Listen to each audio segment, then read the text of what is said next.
Baik, bismillahirrahmanirrahim. Assalamualaikum warahmatullahi wabarakatuh.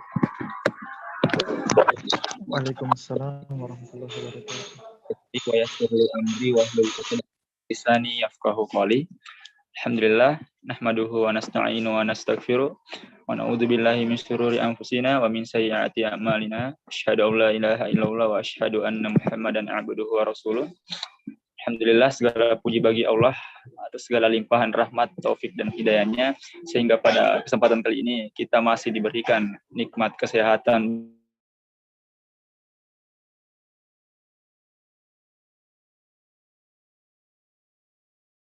pada hari ini mengangkat tema sejauh mana kita mengenal, dan juga alhamdulillah Ustaz Syed Tasdik alhamdulillah sudah ada di dalam room. Jadi untuk mengefisienkan waktu kepada Al-Ustaz, dengan hormat saya persilahkan.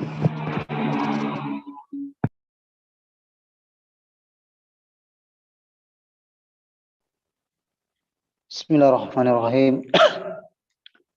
Alhamdulillahirabbil alamin, nahmaduhu wa nasta'inuhu wa nastaghfir wa na'udzu billahi min shururi anfusina wa min sayyiati a'malina. May yahdihillahu fala mudilla lahu wa may yudlil fala hadiya lahu. Asyhadu an la ilaha illallah wahdahu la syarika lahu wa asyhadu anna Muhammadan 'abduhu wa rasuluh. Allahumma shalli wa sallim ala nabiyyina Muhammad wa ala alihi wa sahbihi ajma'in, amma ba'd. Allahumma 'allimna ma yanfa'una wa zidna 'ilma. Rabbi shrah li sadri wa yassir li amri wahlul 'uqdatam min lisani yafqahu qawli.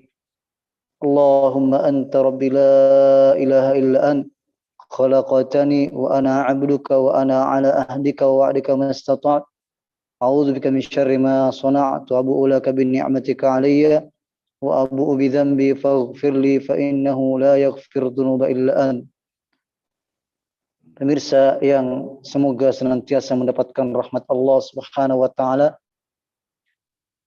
Alhamdulillah, pada kesempatan ini kembali kita dipertemukan Allah Subhanahu wa taala dalam majelis ilmu ini walaupun hanya secara virtual. Semoga Allah Subhanahu wa taala memudahkan langkah kita menuju surganya setelah kita tentunya berusaha mempelajari ilmu agama Allah Subhanahu wa taala. Karena sesungguhnya Allah Subhanahu wa taala akan menambah hidayah dan ketakwaan kepada orang-orang yang ingin menjemput hidayah ini, yang dengannya tentunya kita berharap agar Allah Subhanahu wa taala mengistiqomahkan kita di jalannya dan mewafatkan kita di atas hidayah ini. Salawat dan salam tak lupa kita kirimkan kepada Rasulullah sallallahu alaihi wasallam, Nabiur Rahmah, qudwatuna, yang tentunya kita sangat mengharapkan dan berdoa kepada Allah Subhanahu wa taala agar Allah Subhanahu wa taala mengumpulkan kita bersama beliau sallallahu alaihi wasallam di surganya Allah Subhanahu wa taala nantinya. Pemirsa yang dimuliakan Allah Subhanahu wa taala, pada kesempatan ini kita akan melanjutkan pembahasan kita dalam kitab Syarah Thalathatul Usul atau Al-Usul Ats-Tsalatsa, 3 landasan pokok, 3 landasan utama dalam agama kita ini yang perlu kita ketahui. Dan landasan yang pertama adalah mengenal Allah Subhanahu wa taala. Dan alhamdulillah telah kita jelaskan beberapa poin tentang hal tersebut. Di antaranya jenis-jenis ibadah kepada Allah Subhanahu wa taala, yang dimana ketika ibadah tersebut kita peruntukkan kepada selain Allah Subhanahu wa taala, maka kita telah terjatuh pada kezaliman. Kezaliman yang sangat besar tentunya adalah syirik. Inna syirka la zulmun azim. Sungguhnya syirik merupakan kezaliman yang sangat besar. Karena Allah Subhanahu wa taala yang menciptakan kita, memberikan kita segala-galanya, memfasilitasi kita, maka jikalau kita melaksanakan atau memberikan penyembahan kepada selain Allah, tentunya ini merupakan ya kezaliman, memberikan atau menempatkan sesuatu bukan pada tempatnya. Dan inilah dosa yang paling besar dan tidak akan diampuni oleh Allah Subhanahu wa taala pada hari kiamat bagi yang meninggal dalam keadaan kesyirikan. Na'udzubillahi min dzalik. Di antara ibadah yang atau jenis ibadah yang disebutkan dalam kitab ini adalah sebagaimana perkataan penulis rahimahullahu taala, wa qala rahimahullahu taala wa dalilul isti'anati. Adapun dalil tentang isti'anah, atau meminta pertolongan, qauluhu ta'ala, firman Allah Subhanahu wa taala, iyyaka na'budu wa iyyaka nasta'in. Ya, 1 menit sebentar.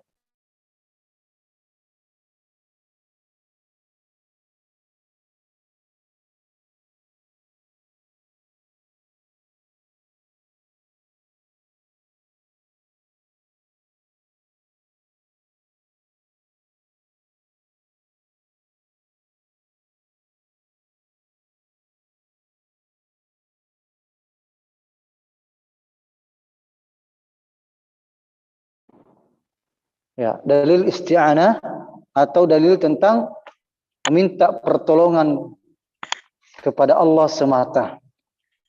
Tentunya ini menunjukkan bahwasannya isti'anah, minta pertolongan, adalah di antara kategori jenis ibadah. Sebagaimana firman Allah Subhanahu wa taala, iyyaka na'budu wa iyyaka nasta'in. Kita diperintahkan membaca ayat ini di setiap rakaat salat kita, yang merupakan salah satu rukun daripada rukun salat, yang di saat kita meninggalkan bacaan doa ini atau ayat ini, maka salat kita tidak sah atau tidak dianggap. Harus didatangkan atau diucapkan dan dibaca suratul Fatihah ini. Iyyaka na'budu wa iyyaka nasta'in. Hanya kepadamu ya Allah kami beribadah, dan hanya kepadamu ya Allah kami meminta pertolongan. Inilah diantara hikmahnya jamaah sekalian, kenapa kita senantiasa diperintahkan mengucapkan doa ini atau ayat ini, mengucapkan ayat ini minimal 17 kali sehari semalam kita harus mengucapkan ayat ini, karena inilah diantara inti daripada ucapan kita la ilaha illallah, iyyaka na'budu wa iyyaka nasta'in. Hanya kepadamu ya Allah kami beribadah, dan hanya kepadamu ya Allah kami meminta pertolongan. Ibadah mencakup segala hal yang telah kita sebutkan, segala hal yang dicintai oleh Allah Subhanahu wa taala, baik itu dari segi perbuatan kita atau perkataan yang tampak ataupun yang tidak tampak, itu adalah ibadah. Dan isti'anah, Allah Subhanahu wa taala memberikan penekanan agar kita mengucapkan wa iyyaka nasta'in, hanya kepadamu ya Allah kami meminta pertolongan, karena begitu banyak manusia. Di antara sebabnya adalah sebagaimana yang disebutkan oleh para ulama kita, karena begitu banyak orang yang terjatuh dalam kesyirikan dari sisi isti'anah, dari sisi meminta pertolongan kepada selain Allah Subhanahu wa taala. Padahal isti'anah ini sudah masuk dalam kategori iyyaka na'budu, hanya kepadamu ya Allah kami beribadah. Idasta'anta fasta'in billah. Dalam hadis Nabi SAW menyebutkan, idasta'anta fasta'in billah. Jikalau kalian mau meminta tolong, maka minta tolonglah kepada Allah Subhanahu wa taala. Dalam ayat lain Allah Subhanahu wa taala menyebutkan, Ya ayyuhalladzina amanu ista'inu bis-sabri was-shalah. Hai sekalian manusia, ya ayyuhalladzina amanu, hai orang-orang beriman, ista'inu bis-sabri was-shalah. Ya, minta tolonglah kepada Allah Subhanahu wa taala dalam masalah kalian dengan apa? Dengan sabar dan salat. Dan ada dalam Nabi sallallahu alaihi wasallam di setiap menghadapi suatu masalah, maka Rasulullah sallallahu alaihi wasallam segera menghadap kepada Allah Subhanahu wa taala, bermunajat kepada Allah Subhanahu wa taala, agar hati kita gantungkan hanya kepada Allah Subhanahu wa taala.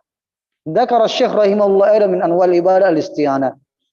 Syekh penulis kitab ini menyebutkan juga isti'anah dalam pembahasan ini, karena isti'anah juga merupakan kategori ibadah.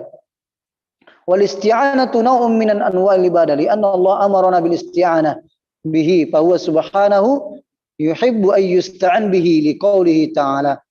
Dan Allah Subhanahu wa taala menyuruh kita meminta tolong kepadanya, meminta bantuan kepadanya. Karena Allah Subhanahu wa taala mencintai dan suka kalau kita meminta tolong kepadanya. Beda halnya dengan makhluk tentunya. Ketika kita meminta tolong kepada saudara kita, tentunya pada hal-hal yang dia mampu untuk memberikan bantuan kepada kita, dan ketika sekali kita datang mungkin diberi 2 kali, 3 kali, paling banyak. Tapi kalau sudah berkali-kali akan jengkel sama kita. Namun Allah Subhanahu wa taala, justru Allah Subhanahu wa taala benci dan mencap kita sombong kalau kita tidak mau meminta tolong kepada Allah Subhanahu wa taala. Justru Allah Subhanahu wa taala semakin cinta kepada kita kalau hati kita hanya bergantung kepada Allah Subhanahu wa taala. Hati kita selalu terpaut kepada Allah Subhanahu wa taala. Ayat yang sering kita baca, Allahus Samad. Allahus Samad. Ya, dalam surat Al-Ikhlas. Ya, Allah Subhanahu wa taala tempat sandaran kita. Apapun masalah kita, kita berusaha keluhkan hanya kepada Allah Subhanahu wa taala. Wa ila rabbika farghab. Hanya kepada Tuhan mula kalian berharap. Olehnya itu Allah menyebutkan, ya iyyaka na'budu wa iyyaka nasta'in, memerintahkan kita untuk mengatakan dalam surat kita iyyaka na'budu wa iyyaka nasta'in. Karena pusat atau puncak dalam berdoa adalah ketika kita sholat. Puncak kita berdoa di saat kita sholat. Karena dalam sholat kita pada hakikatnya kita berdialog dengan Allah Subhanahu wa taala. Ketika kita membaca Alhamdulillahirabbil alamin, Allah Subhanahu wa taala mengatakan, hambaku telah memuji. Ar-Rahmanir Rahim, hambaku telah menyanjungku dan sebagai Malik Yaumiddin, demikian juga. Kemudian di saat kita mengatakan iyyaka na'budu wa iyyaka nasta'in, ya Allah Subhanahu wa taala mengatakan ini bagian dan bagianku dan bagian hambaku. Dan bagi hambaku apa yang dia minta. Jadi begitulah dalam kita sholat kita betul-betul kalau ingin khusyuk di dalam sholat kita, diantaranya berusaha merasakan bahwasanya kita ini dalam sholat berdialog dengan Allah Subhanahu wa taala, mengeluhkan semua permasalahan kita yang kita hadapi di dalam dunia ini. Kita minta kepada Allah Subhanahu wa taala untuk dimudahkan dan untuk memberikan solusi dalam setiap permasalahan yang kita hadapi. Apatah lagi di saat kita sujud, itu puncak daripada sholat kita. Kenapa? Sebagaimana yang telah kami jelaskan bahwasannya sujud, kata Nabi sallallahu alaihi wasallam, aqrabu ma yakunul 'abdu min rabbih wa huwa sajid. Sedekat-dekat hamba dengan Tuhannya ketika dia sujud. Fa'aksiru fihi du'a, maka hendaknya dia memperbanyak doa ketika sujud. Di saat kita sujud, kita keluhkan semua masalah-masalah kita kepada Allah Subhanahu wa taala untuk diberikan solusi oleh Allah Subhanahu wa taala. Jangan nanti setelah sholat baru mau banyak-banyak berdoa. Tapi padahal inti daripada sholat dari bahasa doa. Makanya jangan kita sia-siakan ketika kita sujud. Dan kemudian juga sebelum kita salam, kita memperbanyak doa di situ. Karena dalam dua waktu tersebut, di saat kita sujud dan sebelum kita salam, itu merupakan di antara waktu-waktu mustajab berdoa kepada Allah Subhanahu wa ta'ala. Kecuali memang kalau kita tentunya jadi makmum dalam sholat wajib, kita menjadi makmum, maka hendaknya kita harus mengikuti imam. Jangan lama-lama sujud. Ya, di saat imam sudah duduk, tidak boleh menyelisih imam. Ya, tidak boleh menyelisih, tidak boleh lama-lama dan tidak boleh juga ya cepat-cepat atau mendahului imam. Jadi harus ketika imam mengatakan Allahu Akbar, maka kita langsung mengerjakan aba-aba tersebut dari imam. Namun ketika kita sholat sunat duha misalnya, sholat sunat qabli atau ba'diyah, sholat sunat ya, tahajud misalnya, sebagainya, peluang untuk kita berlama-lama ya mengaduhkan semua keluh kesah kita kepada Allah Subhanahu wa ta'ala. Orang yang meyakini ya konsekuensi daripada iyyaka na'budu wa iyyaka nasta'in, maka dia ya akan senantiasa menggantungkan hatinya, hanya senantiasa berharap kepada Allah Subhanahu wa ta'ala. Itu isti'anah yang pertama. Meminta tolong yang pertama, yaitu hanya boleh kepada Allah Subhanahu wa ta'ala. An-naw' ats-tsani, meminta tolong. Iya, jenis meminta tolong yang kedua. Kalau jenis meminta tolong yang pertama tadi adalah permintaan tolong kita yang khusus hanya boleh kepada Allah Subhanahu wa ta'ala. Yang kedua, al-isti'anatu bil makhluk fima la yaqdiru alaihi illa Allah. Jenis permintaan tolong yang kedua adalah ketika seseorang meminta tolong kepada sesamanya makhluk, apakah kepada manusia, terlebih lagi kalau kepada jin, kepada hal yang manusia tersebut tidak mampu ya memberikan apa yang diminta oleh orang tersebut, kecuali hanya Allah Subhanahu wa ta'ala yang bisa memberikannya. Kaman yasta'in bimayyit, sebagaimana yang meminta tolong kepada mayat, orang yang sudah telah meninggal. Atau walaupun orang itu sudah atau masih hidup dan dia hadir, tetapi yang dia minta adalah sesuatu yang dia tidak mampu melakukannya kecuali oleh Allah Subhanahu wa ta'ala. Ya, misalnya minta dicarikan untuk diberitahu di mana barangnya hilang, di mana barangnya bisa didapatkan. Kemudian orang tersebut ya bertanya-tanya kepada sesamanya. Tentunya kan ini perkara yang ghaib. Perkara yang ghaib. Maka ketika ada orang yang mengatakan dia mengetahui hal yang ghaib, maka dia telah ya terjatuh pada kekufuran. Na'udzubillahi min dzalik. Karena tidak ada yang mengetahui yang ghaib kecuali Allah Subhanahu wa ta'ala. Ya, karena itu yang dimaksudkan dengan al-arraf. Al-arraf paranormal. Orang katanya orang pintar, padahal orang bodoh sebenarnya. Na'udzubillahi min dzalik. Dikatakan paranormal, padahal orang tidak normal sebenarnya. Karena hal tersebut tentunya ya kalau mereka adalah seorang muslim, tidak ada yang mengetahui kecuali Allah Subhanahu wa ta'ala. Mereka meyakini tidak ada yang mengetahui kecuali Allah Subhanahu wa ta'ala. Mereka mudah dibodoh-bodohi oleh syaitan. Na'udzubillahi min dzalik. Bagaimana cara memberikan kekayaan padahal dia sendiri tidak kaya? Bagaimana caranya yang memberikan sesuatu yang dia sendiri tidak mampu untuk itu? Tentunya hal ini merupakan hal yang sangat berbahaya, apalagi di zaman sekarang ini. Ya, seakan-akan ya saat-saat ini perdukunan dan paranormal pun mulai diilegalkan, diresmikan. Na'udzubillahi min dzalik. Ini pertanda bahaya jamaah sekalian. ketika perbuatan-perbuatan kekufuran dan kesyirikan, ya, atau bahkan maksiat, dan juga maksiat itu pun dilegalkan. A'udzubillahi min dzalik. Maka kita harus berusaha memberikan penyadaran kepada masyarakat kita, memberikan pencerahan kepada mereka agar mereka betul-betul hanya menggantungkan dirinya kepada Allah Subhanahu wa ta'ala.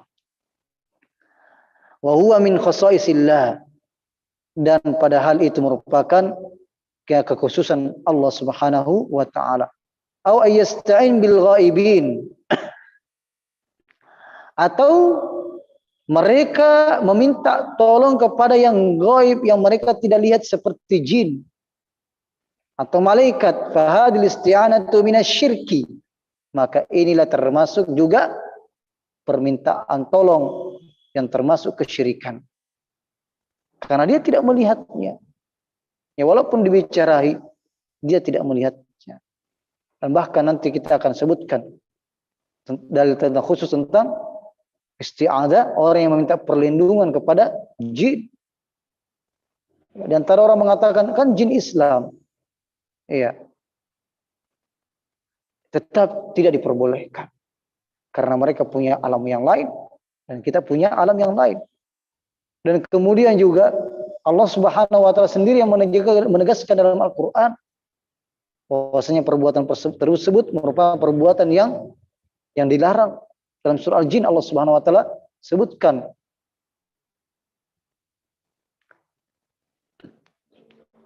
lianna dzalika min khasaisillah wa sarfu syai' min khasaisillah li ghairillahi min asyirkil akbar. Karena ya, permintaan tolong semacam ini yang tidak mampu dilakukan kecuali Allah Subhanahu wa ta'ala, ini termasuk ya kesyirikan, syirik besar. Datang ke kuburan misalnya, wahai syekh yang sudah meninggal, zawijni, berikanlah aku jodoh misalnya. Iya. Kemudian berikan aku anak. Tentunya sudah merupakan kesyirikan. Sembuhkan penyakitku. Ini termasuk kesyirikan dan merupakan syirik besar. Na'udzubillahi min dzalik. Kemudian an-naw' tsalis al-isti'anatu bil hayyil hadir. Kemudian jenis permintaan tolong yang ketiga atau minta bantuan yang ketiga adalah meminta bantuan kepada orang yang masih hidup dan hadir dan mampu. Jadi ada 3 syaratnya. Ya, kapan dibolehkan meminta tolong kepada makhluk? Hayy, hidup, hadir, dia ada, baik ada di depan kita langsung atau kita bisa telepon dia. Kemudian yang ketiga, qadir, dia mampu melakukannya. Kalau tidak terpenuhi dalam satu syarat ini, maka itu tidak diperbolehkan.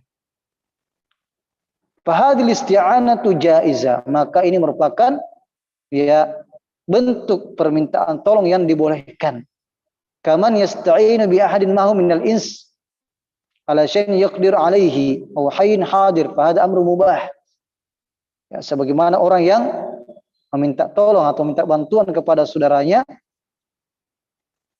kepada hal-hal yang mubah dan dia mampu untuk melakukannya. Contohnya, akhi tolong ambilkan saya punya ya barang di sana, mungkin kalau antum lewat nanti, ya tolong ambilkan ini dan sebagainya, dan dia mampu untuk melakukan hal tersebut.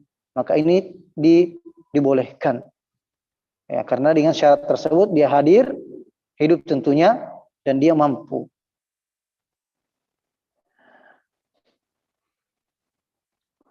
Kemudian al-anwa'ul isti'anah thalathu wa hiya kama yali. Maka di sini beliau simpulkan bahwasanya dari 3 jenis atau 3 keadaan meminta tolong tersebut ada 3 macam disebutkan di sini.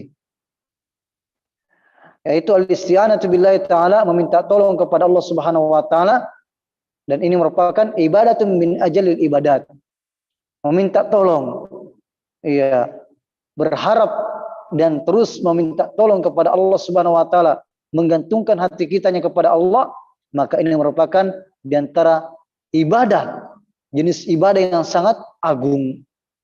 Yang kedua, al-isti'anatu bighairillah, meminta tolong kepada selain Allah, pada hal-hal yang tidak bisa dilakukan oleh makhluk kecuali Allah Subhanahu wa taala saja yang merupakan yang menciptakan kita semuanya.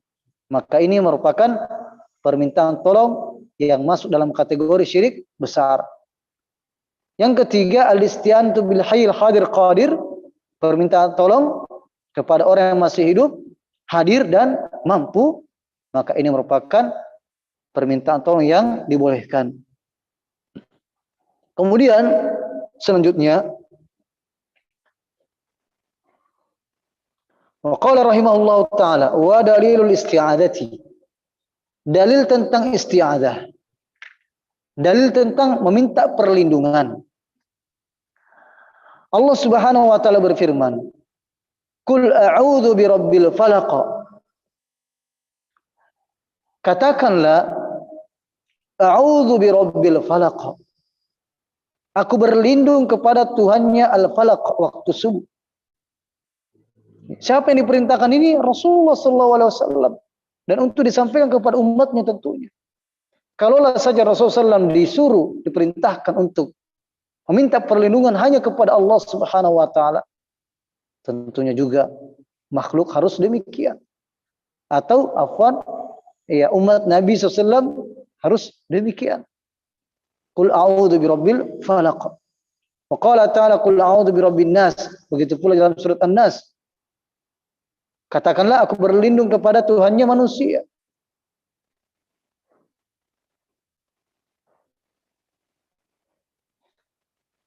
Qalu rahimallahu ta'ala wa dalil isti'adzah. Adapun perkataan penulis kitab ini yang mengatakan wa dalil isti'adzah, adapun dalil tentang meminta perlindungan, ay ad-dalil ala isti'adzah billahi ibadah. Maksudnya adalah bahwasannya isti'adzah merupakan salah satu jenis ibadah. Anna Allah tabaraka wa ta'ala amara bil isti'adzati bihi biqaulihi subhana, karena Allah Subhanahu wa taala yang memerintahkan. Jadi kalau perintah Allah adalah ibadah. Iya. Apalagi kalau dalam masalah kekhususan untuk Allah Subhanahu wa taala, maka ini hanya boleh untuk kepada Allah Subhanahu wa taala. Qul a'udzu birabbil falaq. Qul a'udzu birabbin nas. Dan wa kana Nabi sallallahu alaihi wasallam yu'awwidul Hasan wal Husain bihima. Dan beliau mengatakan, ya penulis kitab ini atau pensyarah kitab ini mengatakan, wa kana Nabi sallallahu alaihi wasallam, dan bahkan Nabi sallallahu alaihi wasallam memberikan perlindungan kepada Hasan dan Husain dengan ya qul a'udzu birabbil falaq, qul a'udzu birabbin nas. Dan juga doanya Nabi SAW, wa idukuma bi kalimatillahi tammati min kulli syaitanin hamma wa min 'ainil lamma. Doanya Nabi SAW kepada cucunya Husain dan Hasan. Hendaknya orang yang sudah mempunyai anak, ya, atau kita mungkin kita punya keluarga yang masih kecil, anak-anak masih kecil, ponakan kita atau adik kita, ya kita berusaha bacakan doa perlindungan seperti ini. Karena anak-anak rentang sekali ia terkena penyakit ain. Karena mereka tidak mempunyai perlindungan, mereka belum tahu baca-baca. Artinya baca-baca wirid. Iya, belum tahu berzikir. Maka kita yang memberikan, ya, mendoakannya, meminta kepada Allah Subhanahu wa taala agar melindunginya.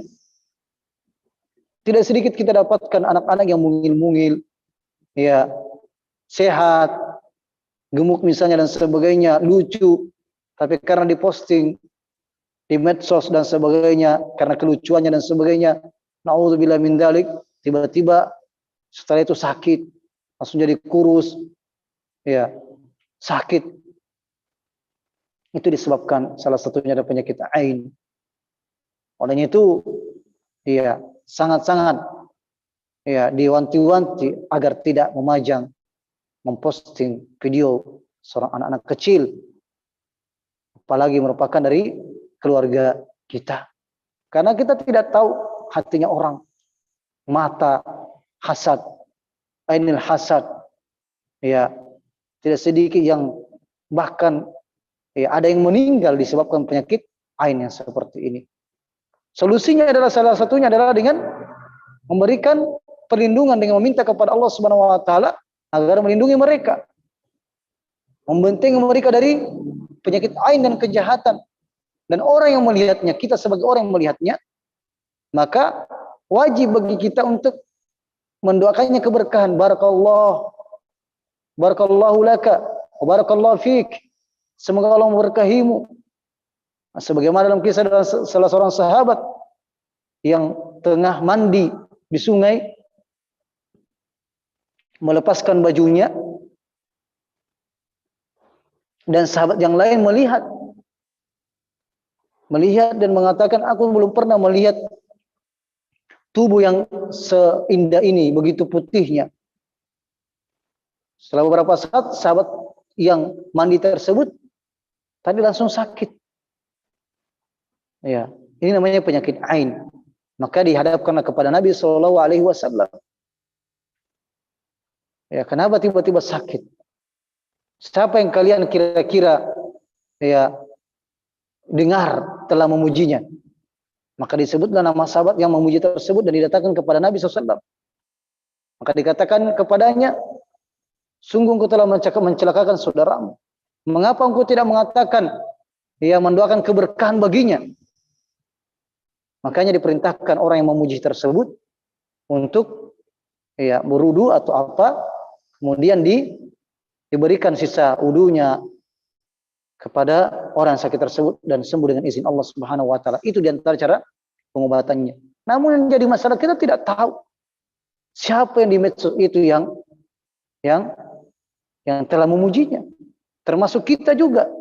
Ada orang-orang yang selalu memuji kita, makanya orang selalu memuji tersebut. Dalam hadis disebutkan, ya berikanlah, semburkan dalam mulutnya apa? Atau wajahnya apa? At-turab, tanah. Nah, ini menunjukkan penegasan bahwasanya janganlah kita suka memuji-muji saudara kita di depannya tanpa mendoakan keberkahan baginya. Nah, ini berbahaya. Maka al-anbiya alaihi salatu wassalam, dan juga ini menunjukkan begitu pentingnya membaca zikir pagi petang. Jangan kita remehkan. Ini mungkin sudah kami sering sampaikan. Begitu pentingnya membaca doa zikir pagi petang ini. Karena dengan membaca doa zikir pagi petang ini, itu artinya apa? Kita telah menyerahkan diri kita, urusan kita kepada Allah Subhanahu wa taala. Begitu banyak faedah-faedah yang kita bisa ambil dan kita bisa baca dari zikir pagi petang tersebut. Allah akan memberikan penjagaan terhadap kita, kepada harta kita, kepada keluarga kita. Dan ketika kita keluar rumah, membaca doa keluar rumah, maka Allah Subhanahu wa taala akan menjaga kita sampai kita kembali ke rumah kita dan menjaga apa yang kita tinggalkan, harta kita atau keluarga kita. Dan kalau kita meninggal di jalan atau terjadi apa-apa di jalan, tentunya merupakan takdir Allah Subhanahu wa taala, maka kita meninggal dalam keadaan telah berserah diri kepada Allah Subhanahu wa taala sebelumnya. Maka janganlah remehkan yang doa dan zikir pagi petang ini. Doa sebelum tidur, doa naik kendaraan, dan doa-doa yang macam yang lainnya yang telah kita hafalkan, dan marilah kita berusaha menghafalkan. Karena ini merupakan bentuk isti'anah, meminta tolong kepada Allah, dan isti'adah, meminta perlindungan kepada Allah Subhanahu wa taala. Wa kana al-anbiya alaihi wassalatu wassalam. Dan ini tentunya sebagaimana tema yang telah dituliskan oleh panitia, ya, sejauh mana kita mengenal Islam ini. Islam itu adalah ketundukan. Islam artinya istislam, ketundukan, penyerahan diri kepada Allah Subhanahu wa taala. Istislam. Islam artinya istislam, menyerahkan diri, tunduk kepada Allah Subhanahu wa taala.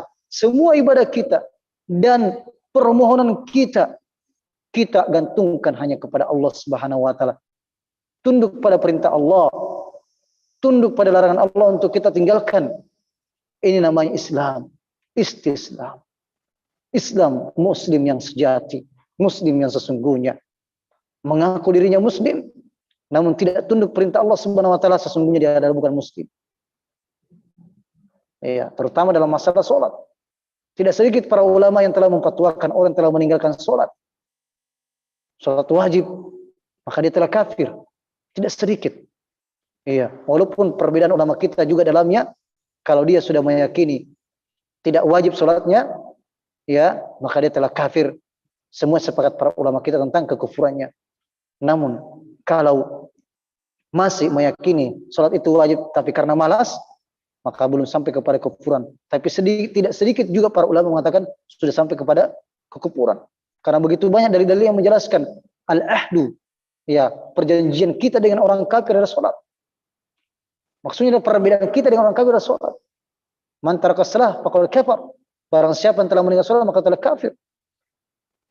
A'udzubillahi min dzalik. Ya.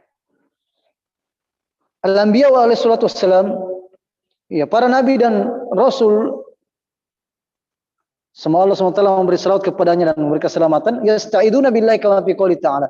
Mereka juga meminta perlindungan kepada Allah Subhanahu wa taala. Wa qala Musa, Musa mengatakan, Allah Subhanahu wa taala mengatakan dalam Al-Qur'an tentang Musa. Wa qala Musa, Musa mengatakan, inni a'udzu bi rabbi. Saya meminta perlindungan kepada Tuhanku. Wa rabbikum, dan meminta perlindungan kepada Tuhanmu. Iya, maksudnya adalah Tuhanku juga ada Tuhanmu. Ya, saya meminta perlindungan kepada Tuhanku yang merupakan juga Tuhanmu, yaitu Allah Subhanahu wa taala. Bukan Tuhan yang disembah selain Allah Subhanahu wa taala, tapi Tuhan yang disembah, yaitu yang telah menciptakan kita. Min kulli mutakabbirin la yu'minu biyaumil hisab. Musa mengatakan, aku berlindung kepada Tuhanku yang merupakan juga Tuhanmu. Dari apa? Min kulli mutakabbirin, dari setiap yang takabbur, sombong. La yu'minu biyaumil hisab, yang mana mereka tidak beriman kepada hari pembalasan. Dalam surat Ghafir ayat 27. Maka fi surat Yusuf. Dalam surat Yusuf juga Allah Subhanahu wa taala menjelaskan. Nabi Yusuf mengatakan, qala ma'adallah. Ya, ketika apa? Digoda oleh seorang wanita, istri raja. Berdua lagi dalam kamar, subhanallah. Ya. Maka dia mengatakan apa? Qala ma'adallah. Aku meminta perlindungan kepada Allah Subhanahu wa taala. Innahu rabbi ahsana mathwaya. Sungguhnya dia adalah Tuhanku yang telah memberikan kedudukan kepadaku. Bagaimana mungkin aku bermaksud kepadanya? Innahu la yuflihudz zalimun. Sesungguhnya tidak akan beruntung orang-orang yang berbuat zalim. Maka di surat Maryam, dalam surat Maryam juga Allah menyebutkan bagaimana Maryam, ya, meminta perlindungan kepada Allah Subhanahu wa taala di saat didatangi oleh malaikat. Qalat inni a'udzu birrahmani minka in kunta taqiyya.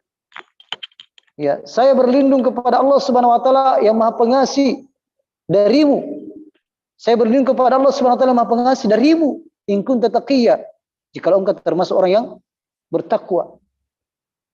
Ya, karena Maryam tidak mengetahui dia adalah seorang malaikat tentunya yang mendatanginya. Wa hadza mimma yadullu ala fadli isti'adzah. Dan inilah di antara menunjukkan apa?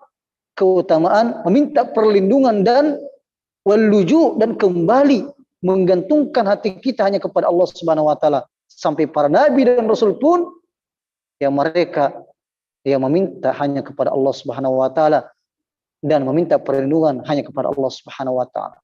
Wa imma yanzaghannaka minasyaitani nazghun fasta'id billah innahu sami'un alim. Jikalau kalian didatangi oleh bisikan-bisikan syaitan, maka memintalah perlindungan kepada Allah. A'udzubillahi minasyaitonir rajim. Di saat kita ingin marah, maka hendaknya kita beristi'adzah. A'udzubillahi minasyaitonir rajim. Innahu samiun alim, karena Allah Subhanahu wa taala dialah yang Maha mendengar dan Maha mengetahui. Fa idza qara'tal Qur'ana fasta'id billahi minasyaitonir rajim. Jikalau kalian ingin membaca Al-Qur'an, maka mulailah dengan apa? Meminta perlindungan kepada Allah Subhanahu wa taala dari syaitan yang terkutuk. Karena terkadang kita saja mengaji, membaca Al-Qur'an saja, itu kita akan diganggu oleh syaitan, tidak bisa mentadabburi ayat tersebut. Tidak bisa konsentrasi dalam membaca Al-Qur'an. Timpa kemalasan, baru 1-2 ayat kita baca sudah jadi malas. Makanya kita dianjurkan beristi'adzah sebelum membaca Al-Qur'an. Iya, ketika kita membaca Quran misalnya tiba-tiba ada telepon, ada yang membicarai kita. Iya, darurat misalnya. Maka di saat kita ingin memulai lagi, maka kita memulai isti'adzah lagi. Ya, karena ini terpotong kita punya bacaan Al-Quran gara-gara mereka. Gara-gara perkataan manusia. Maka kita berusaha untuk mengulangi dengan isti'adzah lagi. A'udzubillahi minasyaitonirrajim. Nelpon lagi misalnya atau apa lagi? Kita ulang a'udzubillahi minasyaitonirrajim untuk yang masuk agar kita betul-betul mendapatkan rahmat dari Allah Subhanahu wa taala dari bacaan kita. An Khawlah binti Hakim radhiyallahu anha juga sebelumnya jemaah sekalian dalam surah An-Nahl ya Allah Subhanahu wa taala menjelaskan bahwasanya innama sultanhu syaitan itu tidak bisa menguasai orang-orang siapa? Orang-orang yang beriman dan bertakwa dan hanya kepada Allah mereka bertawakal. Tidak akan menguasai mereka. Tidak akan mampu syaitan tersebut menguasai orang-orang yang bertawakal kepada Allah. Tinggi tawakalnya kepada Allah, yang hatinya hanya terpaut kepada Allah Subhanahu wa taala. Innama sultanuhu 'alal ladina, namun syaitan hanya akan menguasai orang-orang yang mengikuti langkah-langkah syaitan. Yang tawakalnya tidak kepada Allah Subhanahu wa taala, yang selalu terkena penyakit waswas. Tentunya dari syaitan. Maka perbanyak isti'adzah kepada Allah.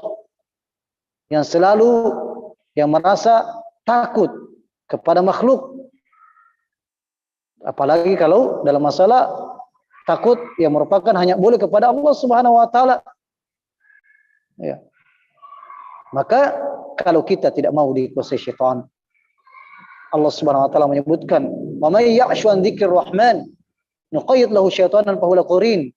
Barang siapa yang mengikuti langkah syaitan, barang siapa yang berpaling dari ajaran Allah, tidak mau mendengarkan peringatan dari Allah Subhanahu wa taala, maka akan diikatkan padanya syaitan yang selalu menyesatkan, yang selalu mengajaknya untuk perbuatan keburukan atau kemaksiatan kepada Allah Subhanahu wa taala. Nauzubillahi min dzalik. Maka diantaranya adalah kita membentengi diri kita dengan zikir, hati kita gantungkan hanya kepada Allah Subhanahu wa taala, maka Allah Subhanahu wa taala akan menjaga kita. An Khawlah binti Hakim radhiyallahu anha, dari sahabat Khawlah binti Hakim, beliau mengatakan qalat sami'tu Rasulullah sallallahu alaihi wasallam yaqul, sami'tu Rasulullah sallallahu alaihi wasallam yaqul, aku pernah mendengarkan Nabi sallallahu alaihi wasallam, Rasulullah sallallahu bersabda, man nazala manzilan, barang siapa yang berada atau singgah pada suatu tempat, summa qol, terutama tempat yang baru pertama kali dia datangi atau dia merasa takut di tempat tersebut, kemudian dia membaca doa ini, a'udzu bikalimatillahi tammati min syarri ma khalaq lam yadurruhu syai'un hatta yartahil min manzili dzalik, maka tidak seorang pun dari makhluk yang akan membahayakannya sampai dia beranjak dari tempat tersebut. Ya. Ini yang kita baca. Jangan takut kepada syaitan. Takut kepada syaitan, innama dzalikumus syaitanu yukhawifu awliya'ah. Sungguhnya itulah syaitan. Mereka adalah syaitan yang berusaha menakut-nakuti kalian dan menakut-nakuti orang yang mengikuti langkah-langkah syaitan. Fala takhafuhum, dan janganlah kalian takut kepada syaitan, wa khafuni, tapi takutlah hanya kepada aku, kata Allah Subhanahu wa taala. Jadi apa doanya? Kita baca a'udzu bikalimatillahi tammati min syarri ma khalaq. Setiap kita misalnya pergi suatu kampung yang baru pertama kali datangi, baca doa ini. Ya, ke tempat-tempat yang kita khawatir terjadi sesuatu, baca doa ini. Ya, tapi tentunya kita baca dengan penuh keyakinan bahwasanya Allah akan menjaga saya. Karena saya sudah menyerahkan diri saya kepada Allah Subhanahu wa taala. Jangan lagi takut kepada yang lain. Ini tentunya meminta perlindungan kepada Allah Subhanahu wa taala. Jenis yang pertama yaitu apa? Hanya kepada Allah Subhanahu wa taala semata. Sehingga yang kedua, kalau permintaan perlindungan ini kita arahkan kepada selain Allah, maka yang kedua adalah permintaan tolong kepada selain Allah, yang dimana makhluk tersebut tidak bisa melakukannya kecuali Allah Subhanahu wa taala, maka ini dikatakan syirik maka terjatuh pada syirik besar. Kaman yastad bil amwat, datang ke kuburan, tempat keramat, ya, atau kepada jin, ya, meminta perlindungan dari mara bahaya, ya, maka tentunya sesajen apa dan sebagainya tentunya merupakan syirik besar. Itulah sebenarnya jemaah sekalian, agama kita ini sangat mudah. Allah menyuruh kita hanya kepadanya minta, tapi begitulah syaitan berusaha menyesatkan manusia, masih saja ingin menggantungkan hati kita kepada makhluk. Padahal Allah mengatakan, ud'uni astajib lakum, minta kepadaku, aku akan kabulkan. Lalu kenapa kita masih mau menggantungkan hati kita kepada selain Allah? Padahal Allah Subhanahu wa taala yang menguasai segala-galanya. Tidak masuk di akal itu. Ya, kita sudah meyakini bahwasanya Allah Subhanahu wa taala yang menciptakan kita, Maha Kuasa atas segala sesuatu. Lalu kenapa hati ini hanya masih saja terpaut kepada selain Allah? Yang selain Allah Subhanahu wa taala tentunya tidak bisa berbuat apa-apa untuk kita. Mereka mungkin diberikan kekuatan oleh Allah Subhanahu wa taala, tapi tentunya hal tersebut tidak bisa terjadi juga kecuali dengan izin Allah Subhanahu wa taala. Lalu kenapa hati ini tidak mau terpaut hanya kepada Allah? Begitulah syaitan. Zayyana lahum su'u a'malihim. Syaitan berusaha menjadikan indah perbuatan dosa. A'udzubillahi min dzalik. Ya, padahal seperti yang terjadi pada Nabi Adam alaihissalam. Dikatakan kepadanya, jangan mendekati pohon ini. Tapi syaitan berusaha membujuk lewat istrinya Adam alaihissalam, Hawa. Ya, dengan datang dengan tipu dayanya dan sebagainya. Tapi tentunya, ya, setelah itu Adam alaihissalam dan Hawa bertobat kepada Allah Subhanahu wa taala. Rabbana zalamna anfusana wa illam taghfir lana wa tarhamna lanakunanna minal khasirin. Ini doanya Nabi Adam dan Hawa ketika bertobat kepada Allah Subhanahu wa taala. Maka hendaknya kita memperbanyak doa seperti ini jamaah sekalian. Karena tiap hari kita berdosa kepada Allah Subhanahu wa taala agar Allah Subhanahu wa taala menyucikan hati kita. Qad aflaha man zakkaha wa qad khaba man dassaha. Sungguh beruntunglah orang-orang yang Allah sucikan hatinya. Dengan tentunya sebab kita sendiri yang berusaha menyucikan hati kita dengan ketaatan. Dan sungguh bangkrutlah, merugilah orang-orang yang mengotori hatinya dengan dosa dan maksiat. Allah Subhanahu wa taala mengatakan, "Wala tad'u min dunillahi ma la yanfa'uka wa la yadhurruk. Fa in fa'alta fa innaka idzan minadh dhalimin."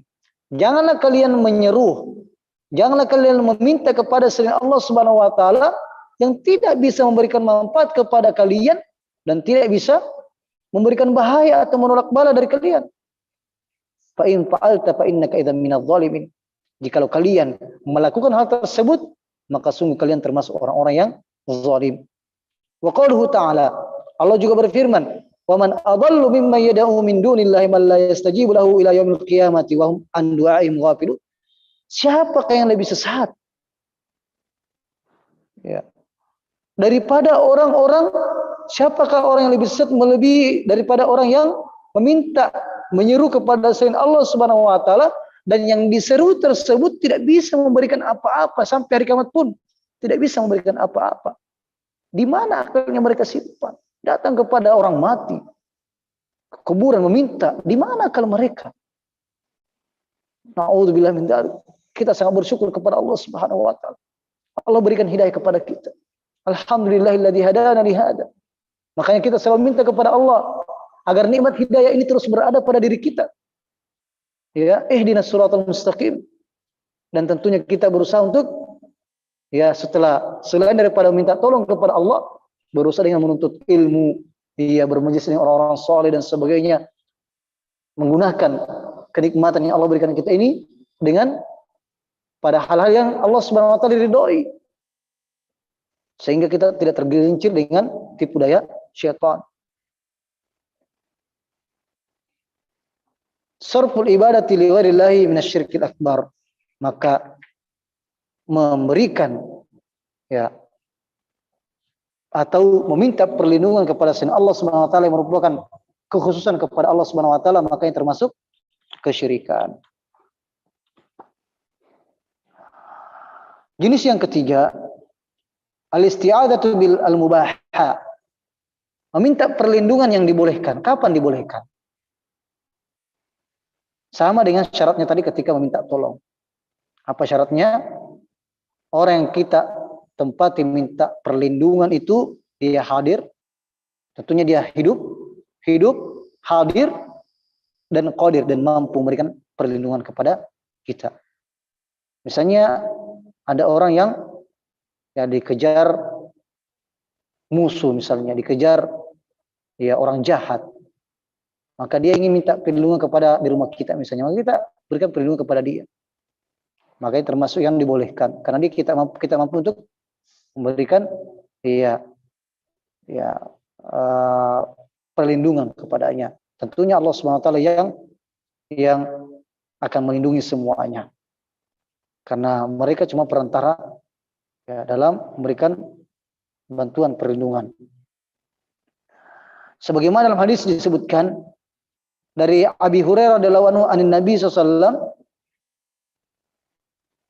satakunu fitanul qa'id fiha khairu minal qa'im wal qa'im khairu fiha khairu minal mashi wal mashi fiha khairu minas sa'i man tasharrafa lahu tatasharrafhu wa man wajada minha malja'a wa ma'adan falyu'idh bihi. Ya, intinya dari hadis ini bahwasannya akan ada nanti suatu zaman ya di mana zaman tersebut orang yang duduk itu lebih baik daripada yang berdiri. Orang yang berdiri lebih baik daripada orang yang berjalan. Orang yang berjalan lebih baik daripada orang yang berlari dan sebagainya.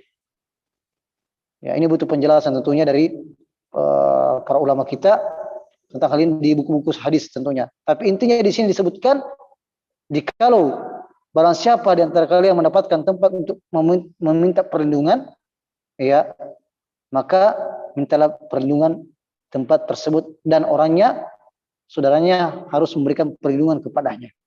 Tentunya kalau dia mampu. Kayak kulul insan li akhi a'id bi minasyarri waladik au jarik. Ya.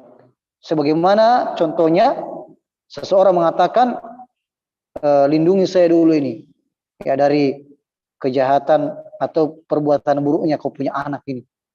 Selalu mengganggu saya misalnya dan sebagainya. Kalau bapaknya mengatakan sudah berkuasa tentunya kan kamu larang anaknya dan sebagainya. Atau dari tetangganya. Wa syabah dzalik, dan ini termasuk perbuatan yang dibolehkan.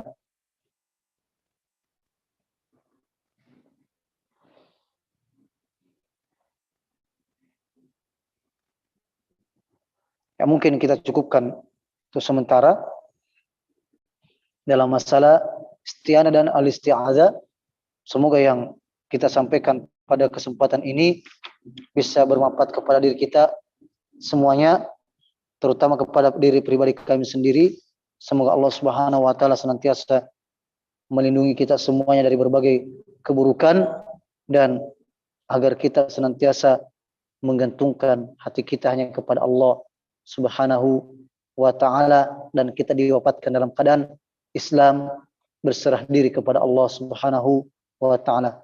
Tawaffana muslimin walhiqna bis solihin. Ya Allah, wafatkanlah kami dalam keadaan berserah diri kepadamu dan sertakanlah kami bersama orang-orang yang soleh. Subhanakallahumma wa bihamdik asyhadu an la ilaha illa anta astaghfiruka wa atubu ilaik. Wa sallallahu ala nabi Muhammad walhamdulillahi rabbil.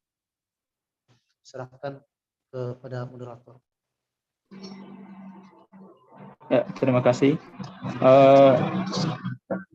Saya buka sesi tanya jawab dulu Ustaz, atau kita cukupkan untuk hari ini Ustaz? Silakan kalau ada yang mau ditanyakan. Oh iya.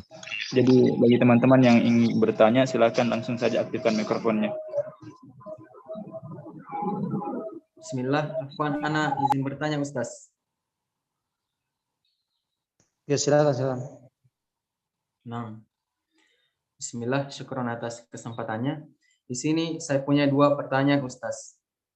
Pertanyaan saya yang pertama, bagaimanakah cara seseorang mengetahui bahwasanya dirinya sendiri pernah terkena penyakit sihir dan atau penyakit ain, ataukah sedang terkena penyakit sihir dan ain? Apakah ada semacam kriteria khusus dalam membedakan masing-masing gejalanya Ustaz?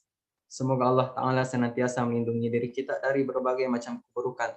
Dan pertanyaan saya yang terakhir, Ustaz, apakah ada dalil yang menegaskan bahwasanya kita boleh mengambil berkah dari rambut Nabi Shallallahu Alaihi Wasallam, Ustaz? Syukran, barakallahu fiikum. Saya langsung jawab ya. Bismillahirrahmanirrahim. Alhamdulillahirabbil alamin wassalatu wassalamu ala Rasulillah wa ala alihi wa sahbihi ajma'in. Amma ba'd. Ya. Di antara tanda-tanda yang bisa kita ketahui tentang apakah kita terkena penyakit ain atau sihir, itu tentunya pertama kali kita tanyakan kepada dokter. Ya, kita cek kesehatan dulu, cek di medis, apakah ada hubungannya dengan medis. Kalau medis mengatakan atau dokter mengatakan setelah memeriksa kita sudah juga rongsen dan sebagainya, kemudian tidak ada didapatkan oleh dokter penyakit, maka itu pertanda kita telah ya terkena penyakit yang non medis. Kemudian adapun penyakit ain. Penyakit ain, beda ain dengan hasad ya. Jadi ain itu lebih umum daripada hasad. Kalau ain itu biar orang tidak hasad sama dia, bisa juga kena. Dengan cara apa? Seperti tadi, tidak mengucapkan doa keberkahan kepada saudaranya. Nah, tiba-tiba syaitan masuk, kemudian jadilah hal tersebut. A'udzubillahi min dzalik. Kalau hasad, memang orang itu memang melakukan sesuatu ya seperti sihir sehingga mengena saudaranya karena dia hasad. Makanya dalam surah Al-Falaq Allah SWT sebutkan, qul a'udzu birabbil falaq min syarri ma khalaq wa min syarri ghasiqin idza waqab min syarri naffatsati fil 'uqad wa min syarri hasidin idza hasad. Ini bahaya orang-orang hasad, bisa dengan sihir dan sebagainya. Nah, makanya kita berusaha foto profil kita ya itu jangan ada wajah kita di situ. Atau keluarga kita, istri kita dan sebagainya, apalagi anak kita, jangan pajang-pajang di profil kita. Kita tidak tahu, boleh jadi dengan hal tersebut dia jadikan alat media untuk sihir, mengambil foto kita dan sebagainya. Nauzubillah min dzalik. Nah, jadi itu secara umum bahwasanya kalau ain atau penyakit ain ini biasanya tanda-tandanya kita awalnya rajin sekali, rajin dalam kelas dan sebagainya. Ya, mungkin ada yang pernah dan kita bahkan jadi prioritas dalam berprestasi peringkat pertama terus dan sebagainya. Kemudian ada yang memuji-muji kita tanpa mengucapkan berkah, mendoa berkah kepada kita. Ya, kita khawatirkan gara-gara mulutnya orang itu. Iya. Tersebab kita kena penyakit ain sehingga ternyata tiba-tiba kita malas. Ya, tidak ada hal-hal yang kita lakukan tiba-tiba kita malas, tiba-tiba kita kenapa susah untuk belajar. Ya. Tentunya biasanya kemalasan itu karena dosa. A'udzubillahi min dzalik. Dan kemudian karena penyakit ain seperti ini. Penyakit ain seperti ini. Awalnya kita berprestasi, ini anak pertama berprestasi, tiba-tiba seperti ini dia. Apakah dia kena penyakit ain atau bagaimana? Ya, itu diantara tanda-tanda. Itu cuma tanda-tanda ya. Tidak bisa kita hukumi secara 100% karena itu merupakan perkara yang goib. Tapi itu tanda-tandanya yang disebutkan oleh para ulama kita. Iya.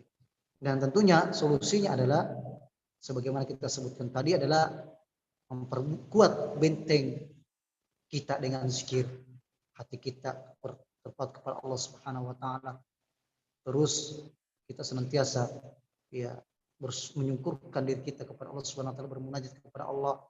Terus betul-betul menampakkan kefakiran kita kepada Allah, kita membutuhkan Allah Subhanahu wa taala agar setan itu ya tidak menguasai kita dan kita dihindarkan dari berbagai penyakit mara bahaya. Kalaulah kita belum sembuh-sembuh, maka kita harus senantiasa berbaik sangka kepada Allah Subhanahu wa taala, karena Allah Subhanahu wa taala ketika menguji seorang hamba yang beriman, idza ahabba Allah qauman ibtalahum, jika Allah Subhanahu wa taala mencintai satu kaum maka Allah akan mengujinya. Boleh jadi selama kita ini ya lari dari Allah Subhanahu wa taala, mungkin dengan sebab itulah cara Allah Subhanahu wa taala agar kita mau dekat kepada Allah Subhanahu wa taala dengan penyakit yang Allah berikan pada kita. Dan tentunya penyakit ini disebabkan juga karena kita sendiri yang lalai dengan dari sisi kesehatan. Ini yang pertama. Kemudian yang kedua, ya dalil tentang bolehnya bertabarruk dengan rambut Nabi Shallallahu Alaihi Wasallam. Jadi secara umum ada dalil umum dan dalil khusus tentang para sahabat Nabi Shallallahu Alaihi Wasallam berebutan dengan tabarruk dengan apa yang ada pada diri Nabi Shallallahu Alaihi Wasallam. Bahkan ketika Nabi SAW meludah, ya mau meludah, para sahabat berebutan mengambil percikan ludah Nabi SAW kemudian menggosokkan pada badannya para sahabat. Sisa air wudhunya Nabi SAW, kemudian dan sebagainya, ya yang ada pada diri Nabi SAW termasuk rambutnya. Bahkan disebutkan dalam suatu riwayat para sahabat ya ingin dikuburkan bersama rambutnya Nabi SAW. Ada juga riwayat yang pernah kami baca tapi masih perlu dicek kebenarannya, bahwasanya Umar bin Abdul Aziz ya ingin dikuburkan dengan rambut Nabi SAW yang masih ada sisa rambutnya. Adapun yang sekarang ini yang kita mungkin dapat pernah mendengarkan di museum Turki dan sebagainya. Ya, kami pernah cek langsung di Turki. Alhamdulillah pernah waktu kami ke sana. Tapi tentunya dalam setempat. Nah, ini cuma ditunjukkan ini namanya rambut Rasulullah, ini pedangnya dan sebagainya.